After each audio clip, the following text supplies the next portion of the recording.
अल्हम्दुलिल्लाहि रब्बिल आलमीन वस्सलातु वस्सलामु अला सय्यिदिल अंबियाइ वल मुरसलीन व अला आलिहि व अस्हाबिहि अजमईन अम्मा बअद फ़अऊज़ु बिल्लाहि मिनश शैतानिर रजीम बिस्मिल्लाहिर रहमानिर रहीम क़ुल ला अस्अलुकुम अलैहि अजरन इल्लल मवद्दत फ़िल क़ुरबा सदक़ल्लाहुल अलीयुल अज़ीम व सदक़ रसूलुहुन नबियुल अमीनुल मुख्तारुल करीमुर रऊफ़ुर रहीम। इंतहाई एहतराम व अक़ीदत के साथ हुज़ूर सय्यिदुल मुरसलीन ख़ातमुल अंबिया शफ़ीउल मुज़निबीन रहमतुल लिल आलमीन ख़ातमुल मासूमीन राहतुल आशिक़ीन सल्लल्लाहु तआला अलैहि व आलिहि व अस्हाबिहि व बारक व सल्लमा की बारगाह में अपनी ग़ुलामी का सबूत दें और जिस तरीक़े से मैं पढ़ाऊँ मेरे साथ मिलकर हुज़ूर दिल के साथ नज़राने मोहब्बत पेश करें। अस्सलातु वस्सलामु अलैका या रसूल अल्लाह, अस्सलातु वस्सलामु अलैका या हबीब अल्लाह, अस्सलातु वस्सलामु अलैका या नबी अल्लाह व अला आलिका व अस्हाबिका या नूर अल्लाह सल्लल्लाहु तआला अलैहि वसल्लम। अल्लाह रब्बुल इज़्ज़त का बेपनाह फज़्ल व करम एहसान और शुक्र है कि उसकी तौफ़ीक़ से मैं और आप फिर एक मरतबा हज़रत मौला मुर्तज़ा असदुल्लाहिल गालिब रदियल्लाहु तआला अन्हु व अर्ज़ाहु अन्ना की महफ़िल में शरीक हैं। अल्लाह करीम उनके फ़यूज़ व बरक़ात से हम सबों को माला माल फरमाए। दोस्तान मोहतरम, कल हदीस पाक के एक हिस्से पर थोड़ी गुफ्तगू हुई थी। आज उसी के दूसरे हिस्से पर कुछ बातें अर्ज़ करता हूँ आपके सामने। हमारे आका अलैहिस्सलातु वस्सलाम ने हज़रत मौला अली रज़ियल्लाहु तआला अन्हु को ये ख़बर सुनाई, ला युहिब्बुका इल्ला मुअमिनुन वला युबग़िदुका इल्ला मुनाफ़िक़। ऐ अली, तुमसे मोमिन ही प्यार करेगा और तुमसे बुग़्ज़ रखने वाला वो मुनाफ़िक़ होगा। मौला मुर्तज़ा रज़ियल्लाहु तआला अन्हु से बुग़्ज़ रखना यकीनन ये मुनाफ़िक़ होने की अलामत है। लेकिन इस सिलसिले में ये बात हमारे सामने आती है कि मौला अली से बुग़्ज़ रखना किसे कहते हैं। क्या सहाबाए किराम के दरमियान इख्तिलाफ़ात का होना और कुछ मामलात का छिड़ जाना, क्या इसे मौला अली रज़ियल्लाहु तआला अन्हु से बुग़्ज़ करार दिया जाएगा? तो दोस्तान मोहतरम, ऐसा हरगिज़ नहीं है। कुरान मजीद और अहादीस तैयबा का जब हम मुताला करते हैं तो हमें ये बात वाज़ेह नज़र आती है कि अंबियाए किराम के दरमियान हो या अंबियाए किराम की अज़वाज यानी उनकी बीवियों के दरमियान हो या सहाबाए किराम के दरमियान हो, इख्तिलाफ़ात होते रहे, मगर उन इख्तिलाफ़ात को कोई शख्स बुग़्ज़ और दुश्मनी से ताबीर नहीं करता। आप कुरान मजीद में हज़रत हारून और हज़रत मूसा अलैहिस्सलाम, इन दोनों की बात आप कुरान में देखिए। हज़रत मूसा अलैहिस्सलाम तूर पर गए थे 40 दिन के लिए तौरात लेने, और जाते वक्त हज़रत हारून अलैहिस्सलाम को कौम में दावत व तबलीग की जिम्मेदारी सौंप कर गए थे। जब हजरत मूसा कलीम अलैहिस्सलाम वापस तशरीफ लाए तो कौम का बड़ा हिस्सा गौशाला परस्ती में मुब्तला हो चुका था, बछड़े की पूजा में। हजरत मूसा अलैहिस्सलाम ने ये देखा तो बहुत नाराज हुए और आपने नाराज हुए हजरत हारून अलैहिस्सलाम पर, यहाँ तक कि उन पर सख्ती की कि उनकी दाढ़ी मुबारक पकड़कर उनके साथ कुछ मामला किए। यहाँ तक कि कुरान मजीद में आया यब्न उम्म ला तअखुद बिलिहयती, हजरत हारून ने कहा ऐ मेरे भाई मेरी दाढ़ी छोड़ दो, मैं इस हवाले से अपनी जिम्मेदारी को मुकम्मल अदा करता रहा मगर कौम ने मेरी बात नहीं सुनी। तो इस तरह से उन दो नबियों के दरमियान भी इख्तिलाफ हुआ। इसी तरीके से कुरान मजीद में हजरत सुलेमान अलैहिस्सलाम और हजरत दाऊद अलैहिस्सलाम इन दोनों के दरमियान भी इख्तिलाफ हुआ, जिसको कुरान मजीद में फफ़हमनाहा सुलेमान वाली आयत में जिक्र फरमाया कि इन दोनों ने एक मुआमले में फैसला किया तो दोनों का फैसला जुदा जुदा था कि किसी के खेत में चरवाहे की बकरियां चर गई, तो अब एक नबी ने यह फैसला किया कि ये चूंकि सारा खेत चर गई हैं बकरियां, तो अब ये सारी बकरियां खेत के मालिक को दे दी जाए। दूसरे पैगंबर ने यह कहा कि नहीं, उसको दे न दी जाए, बल्कि ये बकरियां इस खेत के मालिक के पास रहे, खेत का मालिक बकरियों के दूध से फायदा उठाए और इतने जमाने तक कि ये दूध से फायदा उठाए, जिसकी बकरियों ने खेत चर लिया है वो उसका खेत जोते, यानी खेत में बोए, काश्त करे, फसल उगाए।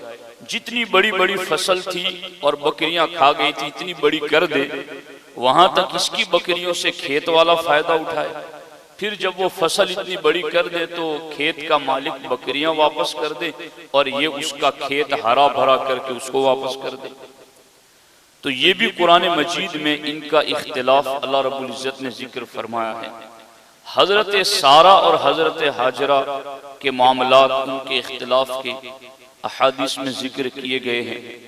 हजरत यूसुफ और जुलेखा के वाक़यात जिक्र किए गए हैं।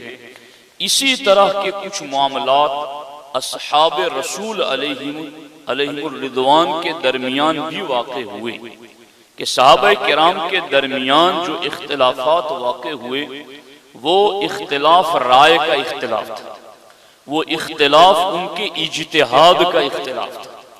उस इज्तिहाद और इख्तिलाफ को किसी एक से बुग़्ज़ करार नहीं दिया जा सकता और ना एक को दूसरे का बुग़्ज़ करार दे करके दूसरे को मुनाफिक करार दिया जाए।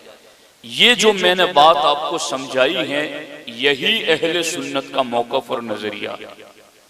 अब इस सिलसिले में अगर इस चीज को कोई नहीं मानता, जो वजाहत हमने आपके सामने रखी, अगर कोई इस चीज को नहीं मानता तो फिर उसको हम दावत देंगे कि अब आओ मैदान में और बात करो हमसे। क्या जवाब दे सकोगे उन मामलात के बारे में जो हजरत मौला मुर्तजा और खातून जन्नत के दरमियान वाक़? वहां तो आप ये कहने की जुरत कर ही नहीं सकते कि माज़अल्लाह कोई एक दूसरे से बुग़्ज़ की वजह से मामला पेश आए। ये मरहला बड़ा कठिन है, इसको समझने की कोशिश करना। ये मेरे सामने है किताब मारिफतुस सहाबा, उसकी पहली जिल्द है। उसमें खातून जन्नत रज़ी अल्लाह ताला अन्हा के हवाले से अल्लाह के रसूल अलैहिस्सलाम का फरमान है, या फातिमतु इन्नल्लाह ताला यग़ज़िबु लिग़ज़बिक व यरज़ा लिरज़ाक। ऐ फातिमा, तू नाराज होती है तो फिर अल्लाह गज़ब फरमाता है, जिस पर तू नाराज हो उस पर रब गज़ब नाज़िल फरमाता है। व यरज़ा लिरज़ाक, और ऐ फातिमा अगर तू राजी है तो अल्लाह ताला भी उससे राजी है। तो फातिमा के गज़बनाक होने पर अल्लाह के गज़बनाक होने की बात हदीस में सरकार ने जिक्र फरमाई। अब इस पर पूछिए उन लोगों से जो सहाबा के इख्तिलाफ को लेकर के माज़अल्लाह बुग़्ज़ की बात लाते हैं और फिर मुनाफिक तक चले जाते हैं बोलने के लिए। उनसे आप पूछिए कि हजरत मौला अली को अबू तुराब का लक़ब हुजूर ने कब दिया था और अबू तुराब के लक़ब देने की वजह क्या थी। ये मेरे सामने बुखारी और मुस्लिम दोनों की हदीसें मौजूद हैं। मैं सिर्फ बात समझाने के लिए हदीसें आपके सामने पेश कर रहा हूं। अल्लाह के रसूल अलैहिस्सलातु वस्सलाम जा रसूलुल्लाह सल्लल्लाहु अलैहि वसल्लम बैत फातिमा, सरकार खातून जन्नत के घर तशरीफ लाए। फलम यजिद अलीयन फिल बैत, तो घर में अली को नहीं पाया। तो सरकार ने फरमाया ऐन इब्नु अम्मिका, कि तुम्हारे चचाजाद कहाँ गए। हजरत खातून जन्नत से मौला अली के हवाले से पूछा कि अली कहाँ गए। क़ालत, तो फातिमा ने कहा बैनी व बैनहु शैउन, मेरे और उनके दरमियान कुछ हो गया। फ़ग़ाज़बनी फ़ख़रजा, तो वो मुझ पर गज़बनाक होकर निकल गए घर से। अब इधर वाली हदीस कोई पेश करे कि इन्नल्लाह ताला यग़ज़िबु लिग़ज़बिका, पढ़ सकता है कोई? तो आपस के मामलात के अंदर गजब और नाराजगी ये अदावत और बुग़्ज़ की वजह से नहीं होती। ये यहां आकर के बात समझ में आ जाती है। तो गौर कीजिए इन मामलात के अंदर फरमाया कि वो मुझसे नाराज होकर के चले गए। फलम यकील इंदी, इस वजह से उन्होंने दोपहर कैलूला यानी दोपहर का आराम यहाँ घर पे नहीं किया। तो जब सरकार दो आलम सल्लल्लाहु अलैहि वसल्लम को खातून जन्नत ने इत्तला दी, फ़ख़रज रसूलुल्लाह सल्लल्लाहु अलैहि वसल्लम, तो सरकार निकले वहां से। फ़वजद रिदाअहु क़द सक़त अन ज़हरी, तो हजरत मौला पाक रज़ी अल्लाह तआला अन्हु को मस्जिद में इस तरह लेटे हुए देखा कि उनकी चादर पीठ से उतरी हुई थी। वह वसलत तुराबु इला ज़हरिही, और आपकी पुश्ते मुबारक पर मिट्टी लगी हुई थी। फ़जअल सल्लल्लाहु अलैहि वसल्लम यमसहु तुराब अन ज़हरी, तो सरकार अपने दस्ते करम से मौला अली की पुश्त पर लगी हुई मिट्टी को साफ फरमा रहे थे। अल्लाह व यक़ूलु लहु, और सरकार फरमाते इजलिस या अबा तुराब, अबू तुराब उठ चलो घर वापस, अबू तुराब उठ जाओ। मर्रतैन, सरकार दो आलम सल्लल्लाहु अलैहि वसल्लम ने 2 मरतबा ये इरशाद फरमाया। अब इस हदीस में बयान किया गया है कि इसमें हजरत मौला अली रज़ी अल्लाह तआला अन्हु की फजीलत और शान बयान हो रही है। तो एक तो हजरत मौला अली के बारे में वो हदीस पाक कि सरकार ने फरमाया ला युबग़िज़ुका इल्ला मुनाफिकुन, तुमसे बुग़्ज़ रखेगा मुनाफिक। तो खातून जन्नत से वो नाराज होकर निकले, तो वो कोई यहां फिट नहीं कर सकता। और खातून जन्नत के बारे में सरकार ने फरमाया कि खातून जन्नत, तुझे जिसने नाराज किया रब उस पर नाराज है। तो एक मर्तबा ये भी हुआ था कि हजरत मौला मुर्तजा रज़ी अल्लाह तआला अन्हु ने खातून जन्नत की मौजूदगी में दूसरा निकाह करने का इरादा फरमाया। तो हजरत खातून जन्नत इस पर नाराज हुई, और उसमें भी लफ्ज कौन से, मैं हदीस से पढ़ रहा हूं आपके सामने। ये मिरकात मिरातुल मनाजी हैं। सरकार दो आलम सल्लल्लाहु अलैहि वसल्लम ने उस वक्त हजरत मौला अली के हवाले से फरमाया कि अगर वो किसी और से निकाह करना चाहते हैं तो मेरी बेटी को तलाक दे दे और फिर वो निकाह कर ले। उस वक्त सरकार ने फरमाया था फातिमा तो बदअतुम मिन्नी फमन अग़ज़बहा अग़ज़बनी, फातिमा मेरे जिगर का टुकड़ा है, जिसने उसे गजबनाक किया उसने मुझे गजबनाक किया। तो हजरत मौला अली रज़ी अल्लाह तआला अन्हु ने दूसरे निकाह की बात की, जिस पर सरकार ने ये लफ्ज कहे। क्या कोई मौला अली को ये लफ्ज बोलने की जसारत कर सकता है? नहीं कर सकता। तो ये वो मामलात हैं जिन्हें समझने की जरूरत है, कि जिन्हें बंदा समझे कि आपस के मामलात के अंदर अगर नाराजगी हो जाती है तो इसको मुनाफिक होने से ताबीर नहीं किया जाता। इसीलिए सहाबा किराम के आपस के जो मामलात हुए उनको मुनाफकत से, बुग़्ज़ से और दुश्मनी से ताबीर हरगिज नहीं किया जा सकता। और इस पर मुफ्ती अहमद यार खान नईमी अलैहि रहमा ने जो बात लिखी है वो मैं आपके सामने पढ़कर सुनाता हूँ। मुफ्ती अहमद यार खान नईमी अली रहमा फरमाते हैं कि जो फातिमा जहरा को तकलीफ देने, उन्हें सताने के लिए कोई काम या कलाम करे, उसने मुझे ईजा पहुंचाई। ये कलिमात अंसार सहाबा बल्कि हर मोमिन के लिए भी आए कि किसी मोमिन को भी कोई तकलीफ देगा तो हुजूर कहते हैं वो मुझे तकलीफ दे रहा है। तो ये खातूने जन्नत के लिए उनके दर्जे के एतबार से बहुत ज्यादा हुजूर को नाराज करने वाला है। मगर बाकियों के लिए भी ये कलिमात आए हैं कि उन्हें भी तुमने नाराज किया, एक आम मोमिन के लिए भी कि उन्हें भी तुमने नाराज किया तो तुमने हुजूर को गजबनाक कर दिया। और इस पर मुफ्ती अहमद यार खान नईमी ने अहादीस जिक्र की हैं, मैं उन अहादीस को छोड़ रहा हूँ। मुफ्ती अहमद यार खान नईमी आगे फरमाते, ख्याल रहे, देखना लफ्ज छूटने ना पाए, मफहूम समझना आपकी जिम्मेदारी है। ख्याल रहे कि किसी से हजरत सय्यदा का नाराज होना कुछ और है और उनको नाराज करना कुछ और जब हजरत अली ने अबू जहल की बेटी से निकाह करना चाहा तो आप नाराज हुई, आपकी शिकायत हुजूर से की। हजरत अबू बकर सिद्दीक से अपनी मीरास मांगी, सिद्दीक अकबर ने एक हदीस सुनाकर इनकार किया तो आप अपने मांगने पर नाराज यानी नादिम हुई। इस नाराजगी की हैसियत कुछ और है। यानी ये हजरत सिद्दीक अकबर के पास हुजूर के विसाल के बाद मीरास तलब की और सिद्दीक अकबर ने हुजूर का फरमान सुनाकर मीरास से इनकार किया। और हजरत मौला अली ने खातून जन्नत की मौजूदगी में दूसरा निकाह करने की बात की, जिस पर खातून जन्नत नाराज हुई। तो ये दोनों नाराजगियां कैसी थी? हकीम उम्मत फरमाते हैं इस नाराजगी की हैसियत कुछ और है। यानी ये वो नाराजगी नहीं है जिसकी बुनियाद पर बुग़्ज़ करार दिया जाए और फिर बुग़्ज़ की वजह से मुनाफिक करार दिया जाए, इसका वो मामला नहीं है। तो मैं समझता हूं कि ये इतनी बात अब आप लोगों की समझ में आ चुकी होगी।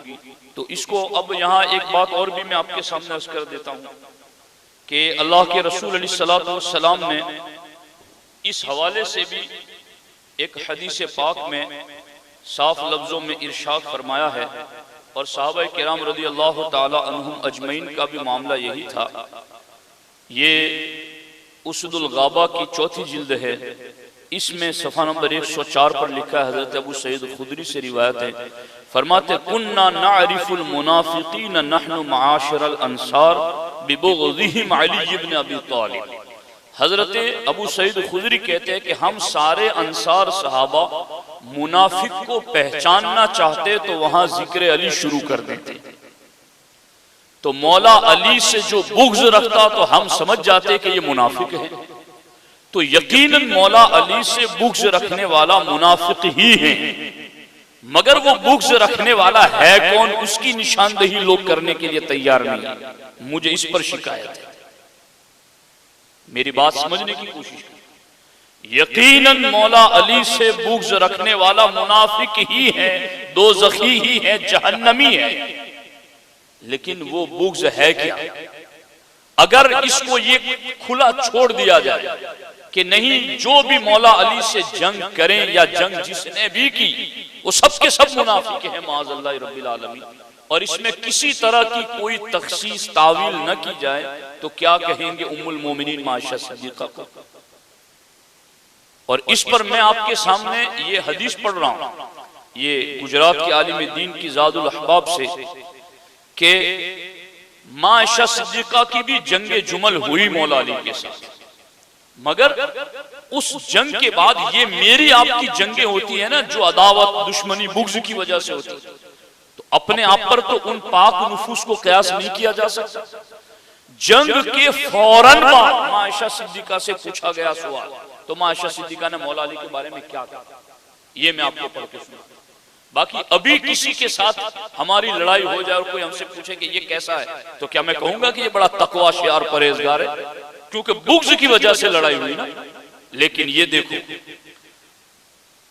जनाबे मुआज़ा गफ़ारिया रज़ी अल्लाह ताला अन्हा रावी हैं, फरमाती हैं कि मैं अल्लाह के रसूल अलैहि सलाम से बहुत मोहब्बत करती थी, इसीलिए मैं हुजूर के साथ सफर में भी जाती, मरीजों की खिदमत बजा लाती, जख्मियों की दवा इलाज करती।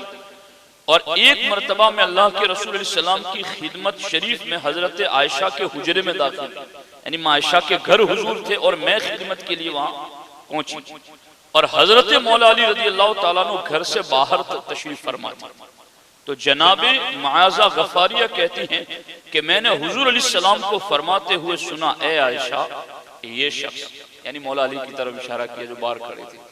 मुआज़ा गफारिया कहती है कि मैं आयशा के साथ थी घर में, मौला अली बाहर खड़े थे, और हुजूर ने घर में मेरे सामने आयशा से कहा, ए आयशा, ये शख्स यानी हजरत अली मर्दों में मुझे सबसे ज्यादा महबूब है और सबसे ज्यादा मुकर्रम और मुअज़्ज़म है, लायक ताज़ीम है, लिहाजा तुम उनकी हक शनास हो जाओ, यानी तुम उनका हक पहचानो और उनके मकाम और मर्तबे की ताज़ीम और तौकीर करो।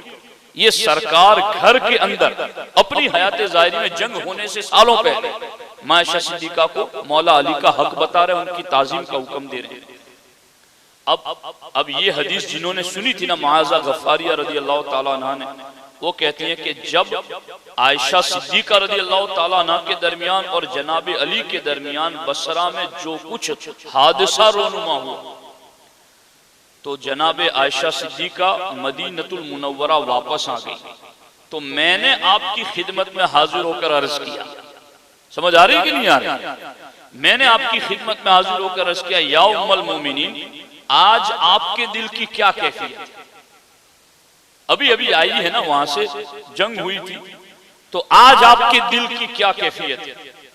बाद इसके कि मैं सुन चुकी हूं कि हुजूर ने आपको मौला अली के मकाम और मर्तबे के बारे में क्या क्या फरमाया था मेरी मौजूदगी में, तो आज आपके दिल की क्या कैफियत है अली के हवाले से? हजरत आयशा सिद्दीक़ा रज़ी अल्लाह तआला अन्हा ने जवाबन इरशाद फरमाया, ऐ मुआज़ा, जनाबे अली के साथ मेरे दिल की क्या कैफियत होगी, हालांकि उनकी शान और मर्तबा तो ये है कि जब आप तशरीफ लाते और मेरे वालिद गिरामी, अब सिद्दीक़ अकबर की बात आ गई, मैं उनका मर्तबा ए मुआज़ा तुम्हें क्या बताऊं कि जब मौला अली तशरीफ लाते तो मेरे वालिद गिरामी हमारे पास तशरीफ फरमा होते, तो आप उनकी तरफ नजर भर कर देखते और किसी तरह उकताहट या दिल बर्दाश्तगी का इजहार न फरमाते। मैं अर्ज गुजार होती, वालिद गिरामी, बेशक आप बराबर जनाब अली की तरफ देखते जा रहे हैं, इस तरह देखने में, इतना ज्यादा टिकटिकी लगाकर अली को देखने में क्या राज है? तो जवाबन मेरे वालिद अबू बकर सिद्दीक ने इरशाद फरमाया, बेटी, मैंने अल्लाह के रसूल अलैहिस्सलाम से सुना है, अन नज़रु इला वजहि अली इबादा, कि अली के चेहरे को देखना भी इबादत है। समझ रहे हैं आप? अगर बुग़्ज़ की वजह से, दुश्मनी की वजह से होती तो जंग से वापस पलटते ही कोई शान बयान करता है, और यही मामला जनाबे मुआविया रज़ी अल्लाह तआला अन्हु का। खुदा की कसम, हजरत अमीर मुआविया रज़ी अल्लाह तआला अन्हु के दरबार में मौला अली के खास शागिर्द गालिबन हजरत अबू फुज़ाला रज़ी अल्लाह तआला अन्हु पहुंचे, तो हजरत मुआविया ने कहा कि अली की शान बयान करो। तो उन्होंने कहा कि अमीरुल मोमिनीन, मुझे माजूर रखिए, यानी मैं आपके सामने हक बयान कर दूंगा, कहीं आप नाराज हो जाएं, कहीं ऐसा तो ना हो जाए, इनके दिल में ये ख्याल आया।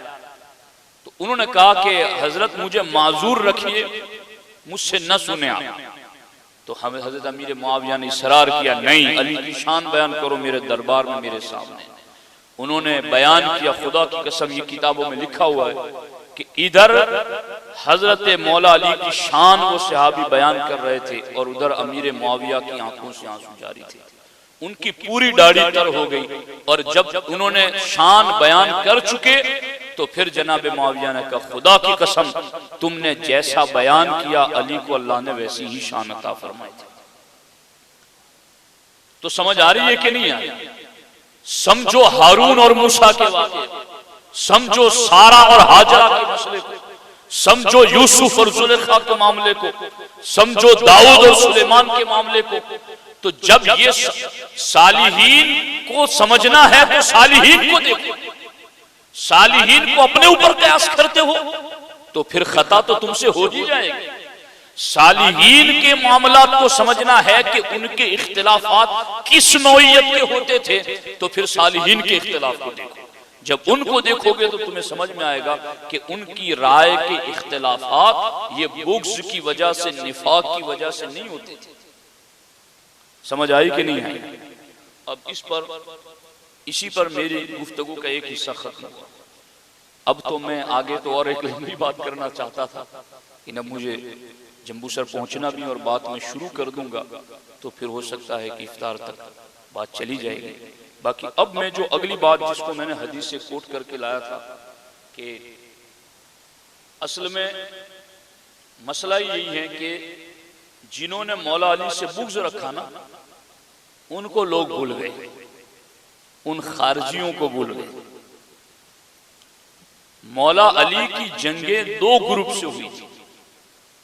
माँ आयशा हजरत अमीर मुआविया वाले गिरोह से भी हुई थी और नेहरवान और हरूरा के खारजियों से भी हुई थी। ये जंग खतए इज्तिहादी की वजह से, हालांकि इधर भी हजरत मौला अली का फैसला ही हक और सवाब था कि उनका इज्तिहाद हक पर था। हजरत मुआविया और आयशा सिद्दीका से इज्तिहाद में खता हुई, इधर भी हक के इज्तिहाद हजरत अली के साथ ही था। मगर इधर जो मामला हुआ वो बुग़्ज़ और निफाक की वजह से नहीं था, और इधर जो मामला हुआ खारजियों के साथ, वो उन्हें मौला अली से बुग़्ज़ था। मौला अली को माज़अल्लाह काफिर कहते थे, मौला अली को माज़अल्लाह मुशरिक तक कहते थे। अब तवज्जुहात जिस समत में मौला अली के बुग़्ज़ वाले थे उसको कोई बताने के लिए तैयार नहीं है। ये बुग़्ज़ वाले जो मौला अली के साथ थे, मैंने पहले भी आपको बताया था, आज फिर बता रहा, और खुदा मुझे तौफीक देगा तो मैं इस पर तफसीली किताब करूंगा। इस बुग़्ज़ वालों के अंदर अगर आज तुम देखोगे तो उनको वहाबी खारजी कहा जाता है।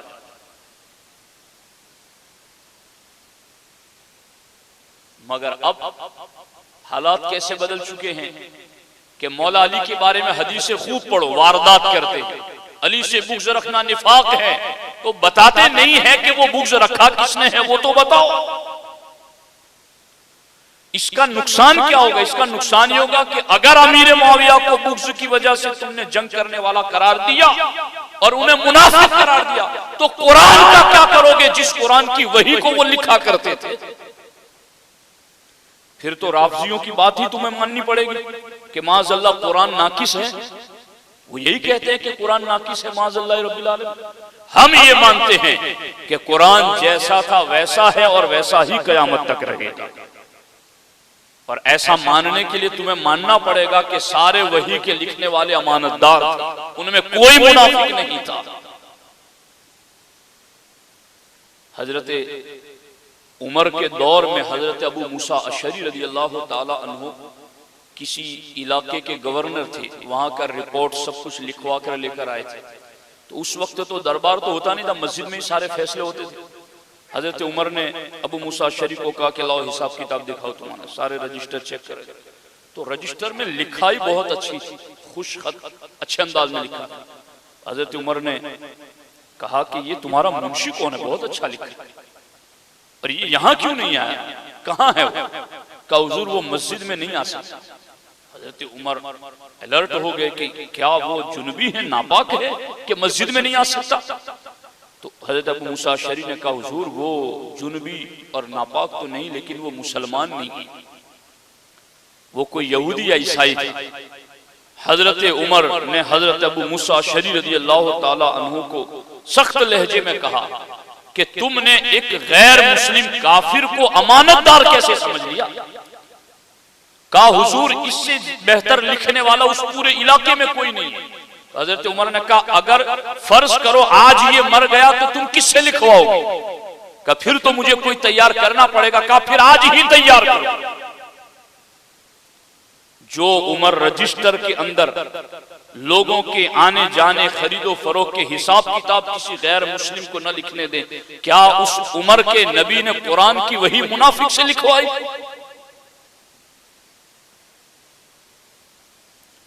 समझ आ रही है कि नहीं आ रही है?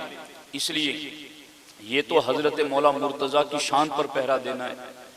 वो जंगे भी कैसी होती थी, खुदा की कसम, वक्त होता तो मैं वो भी बताता तुम्हें कि दोनों तरफ से जब कत्ल हो जाते ना लोग, तो जनाजे दोनों तरफ के मौला अली ही पढ़ाते थे। और एक सहाबी गालिबन हजरत अबू हुरैरा रज़ियल्लाहु ताला अन्हु मौला अली की तरफ, मौला अली के गिरोह में थे, मगर खाते वक्त हजरत अमीर मुआविया के गिरोह में जाते, वहां जाके खाना खाते। तो ये ऐसी जंगे नहीं थी जिसको बुग़्ज़ की बुनियाद करार दिया जाए और जिसको बुग़्ज़ करार दे करके माज़अल्लाह मुनाफिक करार दिया जाए। तो इसलिए उन मुकर्रिरीन और वाइज़ीन का भी जायजा लेना चाहिए। और मैं बहुत कुछ देख रहा, अनकरीब में उनकी निशानदही भी कर दूंगा अगर वो लोग बाज नहीं आए कि ये वारदात सुन्नियों में घुस करके कौन लोग कर रहे हैं, ताकि इस बात का कौम को पता चले कि मौला अली से बुग़्ज़ रखने वाला कोई सुन्नी नहीं। मुझे उस वक्त बहुत अफसोस होता है जब सुन्नी मजमे में सुन्नी खतीब सुन्नी अवाम से कहता है कि अहले बैत से प्यार क्यों नहीं करते। अरे खुदा के बंदो, अहले बैत से प्यार सुन्नी के अलावा कोई करता ही नहीं। सच्चा शरई प्यार अगर अहले बैत से कोई करता है तो वो सिर्फ सुन्नी मुसलमान करता है। और हजरत इमाम रब्बानी मुजद्दिद अल-फ़सानी फरमाते हैं कि जो सुन्नी को मुहिब अहले बैत नहीं मानता वो परले दर्जे का जाहिल शख्स है। इसलिए दोस्तान मोहतरम, हजरत मौला अली रज़ियल्लाहु ताला अन्हु की ये अज़मत व शान है। अब मैं इस पर क्या बात करूं और क्या छोड़ दूं।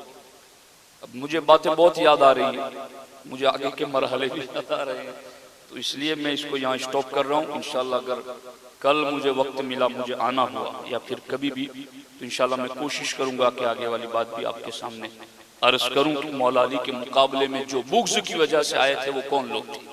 अल्लाह तबारक व तआला की बारगाह में दुआ है कि अल्लाह तबारक व तआला हज़रत मौला मुर्तज़ा के फैज़ान से हम सबों को माला माल फरमाए और अल्लाह तबारक व तआला उनके नक्शे कदम पर चलने की तौफ़ीक़ अता फरमाए।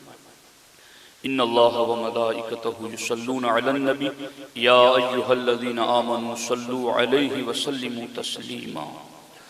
अल्लाहुम्मा सल्लि अला सय्यिदिना व मौलाना मुहम्मदिन व आलिहि व सहबिहि व बारिक वसल्लिम व उफ़व्विदु अमरी इलल्लाह इन्नल्लाह बसीरुम बिल इबाद व सल्लल्लाहु तआला अला खैरि खल्क़िहि व अला आलिहि व सहबिहि अजमईन बिरहमतिका या रहमान।